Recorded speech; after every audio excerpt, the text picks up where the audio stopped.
ജപ്പാനിലൂടെയുള്ള സഞ്ചാരത്തിനിടയിൽ ഞാൻ ക്യോട്ടോ എന്ന പുരാതന നഗരത്തിലെത്തിയിരിക്കുകയാണ്. അവിടുത്തെ കിയോമിസുദേര ക്ഷേത്രം കണ്ട് അതിന്റെ പരിസരത്തുകൂടിയാണ് നടത്തം. ഒരു കാനന ക്ഷേത്രമെന്ന് ഇതിനെ വിശേഷിപ്പിക്കാം. ബുദ്ധമതക്കാരുടെ ക്ഷേത്രം. പല ലെവലുകളിലും പല പ്രദേശത്തുമായി നിൽക്കുകയാണ് ക്ഷേത്ര കോംപ്ലക്സിലെ ഓരോ കെട്ടിടവും. നഗരത്തിൽ നിന്ന് കുറച്ചകലെയാണ് കിയോമിസുദേര ക്ഷേത്രം. പക്ഷേ നഗരം കാണാവുന്ന ഒരു മലഞ്ചെരുവിലാണ്. ആളുകൾക്ക് വിശ്രമിക്കാനും ലഘുഭക്ഷണം കഴിക്കാനുമുള്ള സൗകര്യങ്ങളെല്ലാം പലയിടത്തും കലാപരമായി ഒരുക്കി വച്ചിരിക്കുന്നു. ഞാൻ തിരിച്ചു നടക്കുകയാണ്. ക്ഷേത്രം കണ്ടു. അവിടുത്തെ പല പൗലിനുകൾ കണ്ടു. പഗോഡകൾ കണ്ടു. ഇത്തരം പഗോഡകളൊക്കെ ജപ്പാൻ ടൂറിസത്തിന്റെ മുഖമുദ്രകളാണിന്ന്. ഐക്കണുകൾ. ജപ്പാൻ എന്ന് ഗൂഗിളിൽ സെർച്ച് ചെയ്താൽ വരുന്ന ഇമേജുകളിൽ ഈ കിയോമിസുദേര ക്ഷേത്രവും അവിടുത്തെ പഗോഡകളുമെല്ലാമുണ്ട്. ചെറിയ ചില തടാകങ്ങൾ, അതിന് പശ്ചാത്തലമൊരുക്കുന്ന ചെറിപ്പൂക്കളും പഗോഡയും. ചെറിപ്പൂക്കൾ പൂത്തുനിൽക്കുന്ന കാലത്ത് അതിന്റെ മുന്നിൽ നിന്ന് ഫോട്ടോ എടുക്കുന്ന ചെറുപ്പക്കാരികൾ. കിമോണ ധരിച്ച തനി ജപ്പാൻകാർ. കിമോണ വളരെ രസകരമായ വസ്ത്രമാണ്. ഞാൻ തിരിച്ച് താഴെയുള്ള ഗേറ്റിലേക്കാണ് നടക്കുന്നത്. സഞ്ചാരത്തിന്റെ 36 പേർ അടങ്ങുന്ന ഒരു സംഘത്തിനൊപ്പമാണ് ഈ ജപ്പാൻ യാത്ര. സംഘത്തിലെ എല്ലാവർക്കും 1 മണിക്കൂർ സമയം കൊടുത്തിട്ട് സമയം തീരും മുൻപ് ആദ്യമുള്ള പടിപ്പുരയുടെ ചുവട്ടിൽ എത്തണമെന്നാണ് പറഞ്ഞിരിക്കുന്നത്. ഞാൻ തന്നെ സമയം തെറ്റിക്കരുതല്ലോ. അതിനാൽ കൃത്യസമയം പാലിച്ച് അവിടേക്ക് നടന്നു. ജാപ്പനീസ് ഭാഷയിൽ കിമോണ എന്നതിന് ധരിക്കുന്നത് എന്നാണ് അർത്ഥം. വിശേഷവേദികളിലും വിവാഹ സമയത്തും ഔപചാരിക സദസ്സിലുമൊക്കെ ഇവർ കിമോണ ധരിക്കുന്നു. കുലീനതയുടെയും ആഭിജാത്യത്തിന്റെയും പ്രതീകമാണ് ഇവർക്കിത്. പുരുഷന്മാർക്കും കിമോണ വസ്ത്രമുണ്ട്. ഈ പുരുഷൻ ധരിച്ചിരിക്കുന്നതാണ് ജപ്പാനി പുരുഷന്മാരുടെ ട്രഡീഷണൽ വസ്ത്രം. അതിന് ഹാപ്പി എന്നാണ് പേര്. ഇതിന്റെ കൂടെ വലിയൊരു വാളും പിടിച്ചു നിൽക്കുന്ന ജാപ്പനീസ് പുരുഷന്മാരുടെ ചിത്രങ്ങൾ നമ്മൾ ആചാരപരമായി പലയിടത്തും കണ്ടിട്ടുണ്ട്. 8-ാം നൂറ്റാണ്ട് മുതൽ ജപ്പാൻകാരുടെ കുലീന വസ്ത്രമാണ് കിമോണ. ഒരു ക്ഷേത്ര സമുച്ചയം എങ്ങനെയാണ് കലാപരമായി സംരക്ഷിക്കുന്നതെന്ന കാഴ്ച നമ്മളെ അത്ഭുതപ്പെടുത്തും. ആവശ്യമില്ലാത്ത ഏച്ചുകെട്ടലുകളും പുതിയ കാല നിർമ്മിതിയുമൊന്നുമില്ലാതെ നിലനിർത്തുകയാണ്. കോൺക്രീറ്റിന്റെ അംശം പോലുമില്ലാതെ കല്ലും തടിയും കൊണ്ടുള്ള നിർമ്മിതികൾ. മുന്നിൽ താഴേക്ക് കിടക്കുന്നതാണ് ബസ് പാർക്കിങ്ങിലേക്കുള്ള പാത. ടൂറിസ്റ്റുകളുടെ പ്രവാഹമാണിവിടെ. ഇന്നാട്ടുകാരുമുണ്ട്, വിദേശികളുമുണ്ട്. ഞങ്ങളിനി തിരിച്ചു നടക്കുകയാണ്. സമയമായിരിക്കുന്നു. നേരെ താഴോട്ടു പോയാൽ പാർക്കിങ്ങിലെത്താം. ഈ വഴിയുടെ 2 വശത്തും ടൂറിസ്റ്റുകൾക്ക് വേണ്ട സുവനീറുകളും പലഹാരങ്ങളുമൊക്കെയാണ് വിൽക്കുന്നത്. ജപ്പാനിൽ നിരവധി ഇനം പലഹാരങ്ങളുണ്ട്. വളരെ രസകരവും രുചികരവുമായ പലഹാരങ്ങൾ. നല്ല വൃത്തിയുള്ള കടകളിലാണ് കച്ചവടം. പലഹാരങ്ങൾ മാത്രമല്ല, വീട്ടുപകരണങ്ങൾ, പ്ലേറ്റുകൾ, ബൗളുകൾ, ജാപ്പനീസ് ടീ സെറിമണിക്കുള്ള പാത്രങ്ങൾ എന്നിങ്ങനെ പലതുമുണ്ട്. കൂടാതെ ജാപ്പനീസ് പാരമ്പര്യത്തിലുള്ള വാൾ, വീടിനകത്ത് ഉപയോഗിക്കുന്ന തരം ചെരുപ്പുകൾ, പല വർണ്ണങ്ങളിലുള്ള കിമോണകൾ. ഇവിടുത്തെ ചില പ്രത്യേകതരം വിഭവങ്ങളും കടകളിൽ വിൽക്കുന്നുണ്ട്. അതൊക്കെ വാങ്ങാൻ ധാരാളം ആളുകൾ വരുന്നു, സായിപ്പുമാർ വരെ. കിമോണ ധരിച്ച സ്ത്രീകളുടെ പിറകിൽ ഒരു പൊതിയുള്ളത് വളരെ രസമാണ്. ശരിക്കും വസ്ത്രത്തിന്റെ ചുറ്റിക്കെട്ടിന്റെ ഭാഗമാണത്. ഒബി എന്നാണ് ആ ചുറ്റിക്കെട്ടിന്റെ വിശേഷണം. കൊച്ചുകുട്ടികളൊക്കെ കിമോണ ധരിച്ചു പോകുന്നത് കാണുമ്പോൾ ഒരു പാവക്കുട്ടി നടക്കുന്നത് പോലെ തോന്നും. വളരെ രസകരവും കളർഫുള്ളുമാണ് ഈ കിമോണ.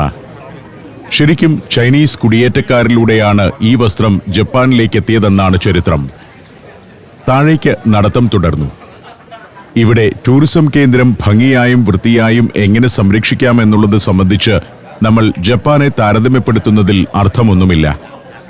എങ്കിലും ഈ ലെവലിലൊക്കെയാണ് നമ്മളും എത്തേണ്ടത്. നമ്മുടെ ടൂറിസം കേന്ദ്രങ്ങളും ഈ വിധമാകണം. ഇത്രയേറെ ടൂറിസ്റ്റുകൾ വരുന്നുണ്ടെങ്കിലും നോക്കൂ, മാലിന്യലേശമില്ല. നാട്ടുകാരുടെ ഡിസിപ്ലിനാണ് അതിൽ പ്രധാനം. നാട്ടുകാർ വൃത്തിയോടെ ഇടുന്ന ഒരിടം വിദേശത്തു നിന്ന് വരുന്ന ടൂറിസ്റ്റുകൾ വൃത്തികേടാക്കില്ല.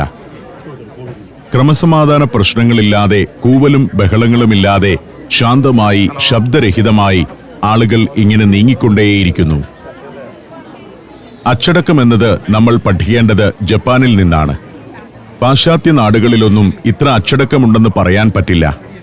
ജപ്പാൻ ആകട്ടെ അച്ചടക്കവും ആധുനികതയും പാരമ്പര്യവും എല്ലാം ഒരുമിച്ച് നിലനിർത്തുന്ന രാജ്യമാണ്. ചെറിപ്പൂക്കൾ എവിടെയുമുണ്ട്. ചെറിമരങ്ങൾ ഇങ്ങനെ പൂത്തു നിൽക്കുന്നത് ഒരു കാഴ്ച തന്നെയാണ്. അതെല്ലാം കൂടി നിരന്നു നിൽക്കുമ്പോൾ ജപ്പാന് തന്നെ വേറൊരു നിറം വരുന്നു. ചെറിയ ചെറിയ പലഹാരങ്ങൾ വിൽക്കുന്ന ചെറിയ മേശകളൊക്കെ ഇട്ടിരിക്കുന്ന സ്ത്രീകൾ, വാഗ്യു ബീഫ് ഒക്കെ പോലുള്ള ബീഫ് വിഭവങ്ങൾ വിൽക്കുന്ന കടകൾ. വാഗ്യു ബീഫ് വളരെ പ്രശസ്തമാണ്.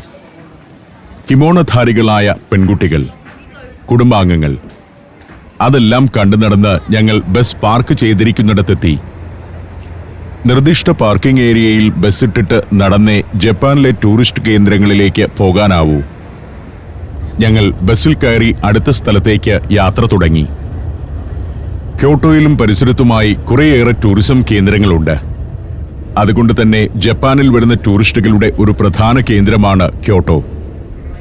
കാമോ നദിയുടെ ഓരം ചേർന്നാണ് ബസ് പോകുന്നത്. നേരം ഉച്ചയായിരിക്കുന്നു. ഇനി ഭക്ഷണം കഴിക്കണം. കാമോ നദിയുടെ മറുകരയിലുള്ള പട്ടണഭാഗത്താണ് ഞങ്ങൾക്കായി ഭക്ഷണം ഒരുക്കിയിരിക്കുന്ന റെസ്റ്റോറന്റ്. ഒരു ട്രഡീഷണൽ റെസ്റ്റോറന്റ് ആണത്. ട്രഡീഷണൽ ജാപ്പനീസ് വിഭവങ്ങൾ പരിചയപ്പെടുത്താനാണ് ആ റെസ്റ്റോറന്റ് തെരഞ്ഞെടുത്തതും. കാമോ നദിയെ ഒന്ന് ക്രോസ് ചെയ്തു. ബസ് ഒരിടത്തു നിന്നു. റെസ്റ്റോറന്റ് ഒക്കെയുള്ള എല്ലാ തെരുവിലേക്കും ബസ് പോകില്ല. കുറച്ച് നടക്കണം. ഗ്രാനൈറ്റ് വിരിച്ച നടപ്പാതകൾ എല്ലാം വളരെ ശാസ്ത്രീയമായി ഒരുക്കി വച്ചിരിക്കുന്നു. കെട്ടിടങ്ങളെല്ലാം മോഡേൺ എന്നോ അല്ലെങ്കിൽ ട്രഡീഷണൽ എന്നോ പറയാൻ പറ്റില്ല. പക്ഷേ അവിടെയെല്ലാം പൂത്തു നിൽക്കുന്ന ചെറിമരങ്ങൾ ഒരു കാഴ്ചയാണ്. വാഹനങ്ങൾ ഹോണടിക്കാതെ ഓടുമ്പോൾ തന്നെ ഒരു നഗരത്തിന് എന്തെന്നില്ലാത്ത ശാന്തത കൈവരുന്നു. നടന്ന് ഗ്യാൻകോ സാൻജോ ഹോണ്ടൻ എന്ന റെസ്റ്റോറന്റിലേക്കെത്തി. ട്രഡീഷണൽ ജാപ്പനീസ് വിഭവങ്ങൾ മാത്രം വിളമ്പുന്ന പ്രശസ്തമായൊരു റെസ്റ്റോറന്റാണ്. സുഷിയാണ് പ്രധാനം. അത് കഴിക്കാൻ ആളുകൾ വരുന്ന വലിയ റെസ്റ്റോറന്റാണ്. പൊതുവായുള്ള ഡൈനിങ് ഹാൾ ഇതാണ്. ഇവിടെയല്ല നമ്മൾ ഇരിക്കുന്നത്. നമ്മുടെ സംഘത്തിനു വേണ്ടി മാത്രമായി ഒരു പ്രത്യേക ഹാൾ ഒരുക്കി വെച്ചിട്ടുണ്ട്. ചെറിയ ചെറിയ പല ഗ്രൂപ്പുകളും ഫാമിലികളുമൊക്കെ പല ഭാഗത്തും വന്നിരിക്കുന്നുണ്ട്. അവർക്കുള്ള വിഭവങ്ങളാണ് അകത്തേക്ക് കൊണ്ടുപോകുന്നത്. ഞങ്ങൾക്കായി ഒരുക്കിയ ഹാളിലേക്ക് കയറി ചെന്നു. അവിടെ വിഭവങ്ങളെല്ലാം നേരത്തെ തന്നെ സെറ്റ് ചെയ്തിട്ടുണ്ട്. പ്ലേറ്റിനകത്ത് പലതരം വിഭവങ്ങൾ. ഗൈഡ് ടാക്സൺ എങ്ങനെയാണ് ചോപ്സ്റ്റിക് ഉപയോഗിച്ച് ഭക്ഷണം കഴിക്കുക എന്ന ട്രെയിനിങ് ആണ് ആദ്യം കൊടുക്കുന്നത്. ട്രഡീഷണൽ രീതിയിൽ ചോപ്സ്റ്റിക്ക് കൊണ്ട് വേണം കഴിക്കാൻ. ആദ്യം ഒരു സ്റ്റിക്ക് വിരലിനിടയിൽ പേന പിടിക്കുന്നത് പോലെ പിടിക്കുക. മറ്റേ സ്റ്റിക്ക് അതിനിടയ്ക്ക് കൂടി ഇങ്ങനെ കയറ്റിവിടുക. ആ സ്റ്റിക്ക് ബലമായി പിടിച്ചിട്ടുണ്ടാവണം. മുകളിലുള്ള സ്റ്റിക്ക് ചലിപ്പിച്ചു വേണം ഭക്ഷണമെടുക്കാൻ. രണ്ട് സ്റ്റിക്കും ഒരുമിച്ച് ചലിപ്പിക്കുകയല്ല ചെയ്യുക. താഴത്തെ സ്റ്റിക്ക് നല്ല ബലത്തിൽ ഉറപ്പിച്ചു പിടിക്കണം. മുകളിലത്തെ സ്റ്റിക്ക് ഇങ്ങനെ ചലിപ്പിക്കാൻ കഴിയുകയും വേണം. നമ്മുടെ സംഘത്തിലുള്ളവർ പല പരീക്ഷണങ്ങൾ നടത്തി നോക്കി. ആദ്യമൊന്നും കയ്യിൽ കിട്ടുന്നില്ല. ചിലർക്ക് കിട്ടി. കുറച്ചു കഴിഞ്ഞപ്പോഴേക്കും വലിയ പ്രശ്നമില്ലെന്നായി. ചിലരാകട്ടെ ചോപ്സ്റ്റിക് ഉപയോഗത്തിൽ വലിയ ആശാന്മാരുമായി. നൂഡിൽസ് വരെ ചോപ്സ്റ്റിക്ക് കൊണ്ട് കഴിക്കാൻ പഠിച്ചു കഴിഞ്ഞു. നമ്മൾ പല സംസ്കാരത്തെയും സംവിധാനങ്ങളെയും കളിയാക്കും. ചില കാര്യങ്ങൾ അസാധ്യമാണെന്ന് പറയുകയും ചെയ്യും. പക്ഷേ ശരിയായ പരിശീലനം കിട്ടിക്കഴിയുമ്പോൾ ഇതൊക്കെ നമുക്കും വഴങ്ങുന്ന കാര്യങ്ങളാണെന്ന് മനസ്സിലാവുന്നു. ചിലർ ന്യൂഡിൽസ് സ്പൂണുകൊണ്ട് കോരാൻ ശ്രമം നടത്തി പരാജയപ്പെടുന്നു. അതുകൊണ്ടാണ് ചോപ്സ്റ്റിക് ഉപയോഗിക്കുന്നത്.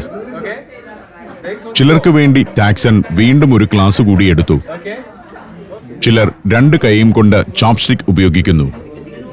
പുതിയ കാര്യങ്ങൾ വഴങ്ങാത്ത ആളുകളും കൂടെയുണ്ട്. എങ്കിലും എല്ലാവരും തന്നെ ചോപ്സ്റ്റിക്ക് കൊണ്ട് ഭക്ഷണം കഴിച്ചു. അവർക്കത് ജീവിതത്തിലെ ഒരു അവിസ്മരണീയ അനുഭവമായി മാറി. ബഹുഭൂരിപക്ഷം പേരും വിജയിച്ചു, പ്രത്യേകിച്ചും കുട്ടികൾ. ചോപ്സ്റ്റിക്ക് കൊണ്ട് വളരെ ഈസിയായി ഭക്ഷണം കഴിക്കാം. ഞാൻ നേരത്തെയും അങ്ങനെ കഴിച്ചിട്ടുണ്ട്. സുഷിയുടെ വിവിധ രൂപങ്ങളാണ്. സുഷി എന്നതിൽ ചോറാണ് പ്രധാനം. സാൽമൺ തുടങ്ങിയ മത്സ്യങ്ങൾ, പല മാംസങ്ങൾ, ഇതൊക്കെ ചോറിന്റെ കൂടെ ഉരുട്ടി ഓരോരോ റോളുകളാക്കി വെച്ചിട്ടുണ്ടാകും. അതുപോലെ തന്നെ പ്രോൺസ് ടെമ്പൂര. ഇതാണ് സുഷി. ഭക്ഷണം കഴിച്ച് അല്പം വിശ്രമിച്ചിട്ട് ഞങ്ങൾ പുറത്തേക്കിറങ്ങി. സംഘത്തിലുള്ളവർക്ക് ആ പരിസരത്തുകൂടി ചുറ്റി നടക്കാൻ കുറച്ചു സമയം കൊടുത്തു. ഇവിടെ 2 പ്രതിമകളുണ്ട്. യാജിസാൻ, കീറ്റാസാൻ എന്നീ കഥാപാത്രങ്ങളുടെ പ്രതിമകൾ. ജപ്പാനിലെ പ്രശസ്തരായ 2 നോവൽ കഥാപാത്രങ്ങളാണിവർ. ജിപ്പൻ ഷാ ഇക്കു രചിച്ച തൊക്കായ് ഡോച്ചു ഹിസാക്കുറിഗെ എന്ന നോവലിലെ കഥാപാത്രങ്ങൾ. നോവൽ പ്രസിദ്ധീകരിച്ചതിന്റെ 200ാം വാർഷികത്തിലാണ് ക്യോട്ടോയിൽ ആ പ്രതിമകൾ സ്ഥാപിച്ചത്.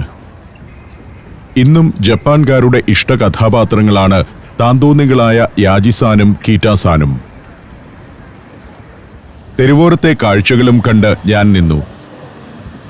ജാപ്പനീസ് സുന്ദരിമാരും ഫുഡ് ഡെലിവറിക്ക് പോകുന്ന വാഹനങ്ങളും ട്രഡീഷണൽ കെട്ടിടങ്ങളിലെ പലഹാരക്കടകളും. തനി നാടൻ പലഹാരക്കടകൾ. നാട്ടുകാർക്ക് വേണ്ടിയുള്ള വീട്ടുപകരണങ്ങൾ വിൽക്കുന്ന പീടികകൾ. അതൊക്കെ കണ്ട് അതിന്റെ വിലയൊക്കെ ചോദിച്ച് അങ്ങനെ നടന്നു. ഒരു 3/4 മണിക്കൂർ നേരത്തെ നടത്തം. ഭക്ഷണം കഴിച്ചതിന്റെ ആലസ്യമൊക്കെ ഒന്ന് മാറി. പിന്നെ ബസ് വരുന്ന സ്ഥലത്തേക്ക് നടന്നു. ഞങ്ങൾ ചെല്ലുമ്പോഴേക്കും വണ്ടി അവിടെ എത്തും. സൈക്കിളുകാർക്ക് വേണ്ടിയുള്ള ട്രാക്കുകൾ പ്രത്യേകമുണ്ട്, നടക്കാനുള്ള ട്രാക്ക് വേറെ. എല്ലാം നല്ല ടൈൽ വിരിച്ച് സുന്ദരമാക്കിയ സ്ഥലങ്ങൾ. വിചിത്ര ബൈക്കുകളിൽ ചില വിദ്വാൻമാർ പോകുന്നുണ്ട്. Morocco, north Macedonia, Kazakhstan, Zambia, Zimbabwe. സഞ്ചാരം പെൻഡ്രൈവ് വോളിയം നമ്പർ 21. അപൂർവ ദൃശ്യയാത്രാ വിവരണ ശേഖരം ഉടൻ സ്വന്തമാക്കാൻ സഞ്ചാരം എന്ന് SMS ചെയ്യൂ. ഫോൺ 9995 444 222. യാത്ര തുടരുകയാണ്. ക്യോട്ടോയിലെ അടുത്ത കാഴ്ചയിലേക്ക് പോകണം. പുരാതന നഗരമാണെങ്കിലും അടിസ്ഥാന സൗകര്യങ്ങളെല്ലാം ഗംഭീരമാണ്. 4ഉം 8ഉം വരിയുള്ള പാതകൾ, വഴിയിൽ കൃത്യമായ മാർക്കുകൾ, സിഗ്നൽ അനുസരിക്കുന്ന ആളുകൾ. ആ കാണുന്നത് ഇവിടുത്തെ സിറ്റി ഹാളാണ്, ക്യോട്ടോ സിറ്റി ഹാൾ. നഗരഭരണ കേന്ദ്രത്തിനാണ് സിറ്റി ഹാൾ എന്ന് ഇത്തരം രാജ്യങ്ങളിലൊക്കെ പറയുക. ക്യോട്ടോ എന്നത് നമ്മുടെ ഓൾഡ് ഡൽഹി എന്നതുപോലെ പുരാതന നഗരമാണ്. പക്ഷേ എത്ര സിസ്റ്റമാറ്റിക് ആണ്, എത്ര പ്രൊഫഷണലാണ്. അച്ചടക്കമാണ് ഇത്തരം രാജ്യങ്ങളിലെ എല്ലാം ഭംഗിയുടെ അടിസ്ഥാനം. ഇവരൊക്കെ നഴ്സറിയിൽ വെച്ച് തന്നെ കുട്ടികളെ ഡിസിപ്ലിൻ പഠിപ്പിക്കും. എത്ര ദരിദ്രനാകട്ടെ സമ്പന്നനാകട്ടെ, വിദ്യാസമ്പന്നനാകട്ടെ സ്കൂളുകളിൽ അധികം പോകാത്തവരാകട്ടെ, എല്ലാവരും പൊതു നിയമങ്ങൾ അനുസരിക്കുന്നു. പൗരബോധം കൈവിടാതെ പ്രവർത്തിക്കുന്നു. ആളുകളോട് മാന്യമായി പെരുമാറുന്നു. ഒരിടത്തും നമ്മൾ ഹോണടി ശബ്ദം കേൾക്കില്ല. കഴിഞ്ഞ ദിവസം ഒരു അപകടത്തെ തുടർന്ന് ട്രാഫിക് ജാമിൽ 3 മണിക്കൂർ കാത്തുകിടന്നപ്പോഴും ഒരാളും ഹോണടിക്കുന്നത് ഞാൻ കേട്ടിരുന്നില്ല. ഇതിവിടുത്തെ നിജോ കാസിലാണ്, പഴയ ഷോഗണുകളുടെ കാസിൽ. നിജോ കാസിലും പിന്നിട്ട് ബസ് കിൻകാക്കുജി എന്ന ഒരു സ്ഥലത്തേക്കെത്തി. കിൻകാക്കുജി ഗോൾഡൻ പൗലിയൻ കാണാൻ വേണ്ടിയാണ് ഇവിടെ വന്നിരിക്കുന്നത്. ഒരു സെൻ ബുദ്ധിസ്റ്റ് ക്ഷേത്രമാണത്. അവിടേക്ക് നടന്നു. കഷ്ടിച്ച് 1/2 കിലോമീറ്റർ നടക്കണം. വണ്ടി പാർക്കിംഗ് അല്പം ദൂരെയെ അനുവദിക്കൂ. ട്രഡീഷണൽ ശൈലിയിലാണ് കെട്ടിടങ്ങളെല്ലാം. ഏത് ചരിത്ര സ്ഥലത്തേക്ക് ചെല്ലുമ്പോഴും ജാപ്പനീസ് ട്രഡീഷണൽ ശൈലിയിൽ തടികൊണ്ട് പണിത കെട്ടിടങ്ങളും പടിപ്പുരകളും മാത്രമേ ഉണ്ടാവുകയുള്ളൂ. കല്ലുകൊണ്ടുള്ള ഒരു തോണി ഒരിടത്ത് ഉണ്ടാക്കി വെച്ചിട്ടുണ്ട്. ഈ പ്രദേശമാകെ മനോഹരമായി ലാൻഡ്സ്കേപ്പ് ചെയ്തിരിക്കുന്നു. റെസ്റ്റോറന്റുകൾ തുടങ്ങിയ സ്ഥാപനങ്ങളാണ് ഈ കെട്ടിടങ്ങളിൽ പ്രവർത്തിക്കുന്നത്. ഗോൾഡൻ പൗലിയൻ കാണാൻ വരുന്ന ആളുകൾക്ക് വേണ്ടിയുള്ള ഫെസിലിറ്റികളാണ്. പക്ഷേ നമ്മുടെ സർക്കാർ ആശുപത്രി പോലെയോ PWD റെസ്റ്റ് ഹൗസ് പോലെയോ ഇതെല്ലാം കോൺക്രീറ്റ് കൊണ്ട് വേണമെങ്കിൽ ഇവർക്ക് പണിയാമായിരുന്നു. ഇവരുടെ ഒരു കലാബോധം നോക്കൂ. ട്രഡീഷൻസിനെ മുന്നിൽ കണ്ടുകൊണ്ട് വേണം നമ്മളും ടൂറിസം കേന്ദ്രങ്ങളും നഗരങ്ങളും ഇനിയുള്ള കാലമെങ്കിലും ആസൂത്രണം ചെയ്യാൻ. ടാക്സൺ പോയി ടിക്കറ്റൊക്കെ എടുത്തു വന്നു. എല്ലാവരും മെയിൻ എൻട്രൻസിൽ കൂടി ടിക്കറ്റ് പരിശോധന കഴിഞ്ഞ് അകത്തേക്ക് കടന്നു. വലിയൊരു ഉദ്യാനമാണിത്. ആ ഉദ്യാനത്തിനകത്താണ് ചെറിയൊരു തടാകവും അതിനകത്തൊരു ഗോൾഡൻ പൗലിനുമുള്ളത്. ഇവിടെ വലിയ അത്ഭുതങ്ങളൊന്നുമില്ല. നേരെ മുന്നിൽ കാണുന്ന സ്വർണ്ണ നിറമുള്ള കെട്ടിടമാണ് പ്രധാനം. ജപ്പാനിൽ കിൻകാകുജി എന്നാൽ ടെമ്പിൾ ഓഫ് ഗോൾഡൻ പൗലിയൻ എന്നാണ് അർത്ഥം. ഡയോൺജി കിൻസുനെ എന്ന ഒരു പൗരപ്രമുഖന്റെ വില്ലയാണ് മുൻപ് ഇവിടെ ഉണ്ടായിരുന്നത്. 1397 അഷികാഗ യോഷിമിത്സു എന്ന ഷോഗൺ അത് വാങ്ങി. ഷോഗൺ എന്നാൽ സൈന്യാധിപനാണ്. യോഷിമിത്സു മരിക്കുന്ന സമയത്ത് മകനോട് ഇവിടെ ഒരു സെൻ ബുദ്ധിസ്റ്റ് ക്ഷേത്രം നിർമ്മിക്കണമെന്ന് ആവശ്യപ്പെട്ടു. അങ്ങനെ പണിത ക്ഷേത്രമാണിത്. 1399 അതിന്റെ നിർമ്മാണം. 15-ാം നൂറ്റാണ്ടിൽ ആഭ്യന്തര യുദ്ധത്തിനിടെയുണ്ടായ തീപിടുത്തത്തിൽ ഗോൾഡൻ പൗലിയൻ നശിച്ചിരുന്നു. എന്നാൽ പെട്ടെന്ന് തന്നെ അത് പുനർനിർമ്മിച്ചു. ഇപ്പോൾ ഇവിടെയുള്ള പൗലിയൻ 1955 പണിതതാണ്. ഞാൻ ഇത്തരം സ്ഥലങ്ങളിലൂടെയൊക്കെ എത്തുമ്പോൾ ശ്രദ്ധിക്കുന്നത് ഇവരുടെ ഒരു അടുക്കും ചിട്ടയും സൗന്ദര്യബോധവുമൊക്കെയാണ്. അവിടെ എത്തുന്ന ടൂറിസ്റ്റുകളുടെ മാന്യതയും.